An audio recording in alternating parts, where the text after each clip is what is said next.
Bonjour et bienvenue dans cette vidéo, je vais vous donner des indications pour les exercices du 27 mai sur les lois normales. Premier exercice, le numéro 31, page 420. Donc là, on demande de calculer des probabilités, on va utiliser la calculatrice et normale et FREP. Je vous remontre, mais c'est exactement pareil que pour la loi normale centrée réduite avec 0 et 1. Donc dans seconde distrib, on prend le 2 normal et FREP. Pour petit b, petit d, on met les deux bornes. Pour a et c, on n'a pas de borne. Par exemple, pour a, on n'a pas de borne inférieure. Du coup, on va faire une approximation en mettant moins 10 puissance 99. Voilà, j'ai rentré les valeurs. Vous pouvez soit écrire moins 10 chapeau 99, soit moins 1 e, comme ça, le EE ici. Et on y va. On obtient cette valeur. Même chose pour le modèle TI82. J'ai fait seconde distrib et maintenant je prends le 2. Je mets les valeurs et entrée. Et voilà. En arrondissant, comme demandé dans l'énoncé, à 10-3 près. Alors ensuite, pour la deuxième question, normalement, vous avez trouvé des valeurs qui sont égales dans la première question. Et donc, il faut essayer de l'expliquer. Eh bien, il faut réfléchir au fait que la fonction de densité, elle est centrée sur 3 cette fois, puisque l'espérance est 3. Donc, on a des phénomènes de symétrie. Voilà, je vous laisse regarder ce que ça donne ici. Donc là, par exemple, j'ai assuré la partie entre moins 1 et 2, bon là on voit pas très bien jusqu'à moins 1, et puis entre 4 et 7, voilà, et vous voyez que c'est symétrique par rapport à 3, et donc c'est pourquoi vous devez trouver les mêmes probabilités.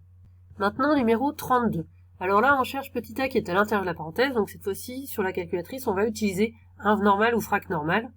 Frac normal, c'est sur la TI82, donc toujours dans seconde distrib, et c'est le 3. Donc je mets toutes les valeurs, area, donc c'est la probabilité, et je fais 2 fois entrée. On obtient à peu près 6,9. Même chose sur la TI83, j'ai fait seconde distrib, c'est le 3 cette fois-ci qui s'appelle inv normal. On rentre les valeurs, on laisse gauche. Je l'ai fait exprès pas dans l'ordre parce que ça me paraît plus simple d'avoir le petit c, donc là on nous donne p de x plus grand que a. Or, la calculatrice, en tout cas la TI82, elle ne sait pas trouver a dans ces conditions, elle ne sait le faire que quand x est plus petit que a. Donc je vais le déduire, la probabilité que x soit plus petit que a, c'est le contraire de x plus grand que a, donc c'est 1 moins p de x plus grand que a. Ici, strictement plus grand ou supérieur ou égal, pour une loi continue, c'est la même chose, donc on peut remplacer par la valeur, ce qui nous fait 0,04, et après on fait inv normal ou frac normal. Pour les TI83, vous avez le choix de faire comme ça, ou bien d'utiliser cette valeur 0,96, mais par contre de mettre droite dans votre calculatrice. Pour le petit b, donc on donne la probabilité que x soit entre 6 et a. Donc toujours pareil, à chaque fois, moi je vais essayer de trouver la probabilité que x soit plus petit que a, puisque ça, la calculatrice sait faire. Donc, ce qu'on nous donne, c'est ce qui est en bleu, là, entre 6 et a. Et ce que la calculatrice sait faire, c'est tout ce qui est plus petit que a. Donc il faut ajouter la partie en vert pour la calculatrice. La partie en vert, on peut la calculer. Donc j'ai mis, c'est la probabilité que x soit plus petit que a, c'est la partie en vert, plus, ça c'est la partie en vert, plus la partie en bleu. La partie en bleu, je la connais, c'est donné dans l'énoncé. La partie en vert, je vais la calculer avec normal et FREP, en prenant moins 10 puissance 99 et 6 comme borne, en mettant bien 7,2, 1,2 pour mu et sigma. Et une fois que j'aurai trouvé ça, je vais faire cette valeur, plus 0,2475. Et enfin, ce résultat, je vais l'utiliser pour faire inv normal ou frac normal, et ce qui va me donner petit a. Pour le petit d, c'est du même genre, donc là, ce qu'on nous donne, c'est entre a et 5,5. J'ai mis petit parce que c'est une petite valeur. Donc ce qui est en bleu, là. Or, toujours pareil, la calculatrice, elle sait faire que pour x plus petit que a. Donc, la partie en vert. Du coup, la partie en vert, je vais dire que c'est la partie jusqu'à 5,5 moins la partie en bleu.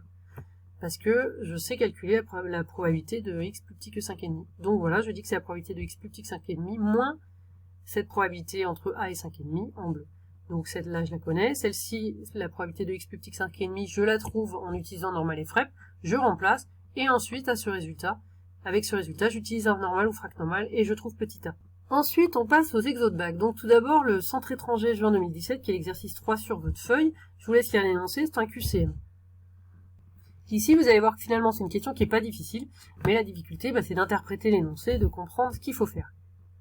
Ici, on nous donne mu qui vaut 175, donc on sait que la fonction de densité, elle va être centrée sur 175. Et ensuite, on nous dit que la probabilité que x soit plus petit que 170, c'est 0,02. Ça veut dire que la partie que j'ai faite en bleu, là, qui se voit pas beaucoup, donc la partie de x plus petit que 170, cette R là, elle vaut 0,02. Donc ça, c'est les données qu'on connaît. Et ensuite, la question posée, c'est quelle est la probabilité que ce soit entre 170 et 180? La question posée, c'est donc la valeur de l'air en vert. Voilà, il s'arrête là à 180. Alors oui, on peut la trouver. Je vous rappelle que l'air total, ça fait 1. Donc celle-ci, vous la connaissez, c'est 0,02. Le petit bout là-bas à droite, en fait, par symétrie, vous pouvez le connaître aussi. Donc c'est pas très difficile de déduire l'air de la partie en vert.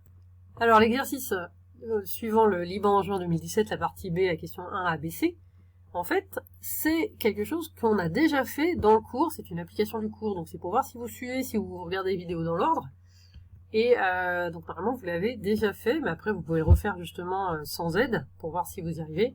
Et puis sinon, si c'est trop court, je vous donnerai un autre exercice à faire, ne vous en faites pas.